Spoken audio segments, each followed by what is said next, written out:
اور جب ان میں سے کسی کو بیٹی کے پیدا ہونے کی خبر ملتی ہے تو اس کا منہ غم کے سبب کالا پڑ جاتا ہے اور وہ اندر ہی اندر گھٹنے لگتا ہے، اور اس خبر بد کے سبب جو وہ سنتا ہے لوگوں سے چھپتا پھرتا ہے، سوچتا ہے کہ آیا ذلت برداشت کر کے لڑکی کو زندہ رہنے دے یا زمین میں گاڑ دے۔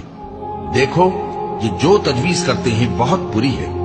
جو لوگ آخرت پر ایمان نہیں رکھتے انہی کے لیے بری مثال ہے، اور اللہ کو صفت اعلیٰ زیب دیتی ہے اور وہ غالب ہے، حکمت والا ہے۔ اور اگر اللہ لوگوں کو ان کے ظلم کے سبب پکڑنے لگے تو ایک جاندار کو زمین پر نہ چھوڑے، لیکن ان کو ایک وقت مقرر تک مہلت دیے جاتا ہے، پھر جب وہ وقت آ جاتا ہے تو ایک گھڑی نہ پیچھے رہ سکتے ہیں نہ آگے بڑھ سکتے ہیں۔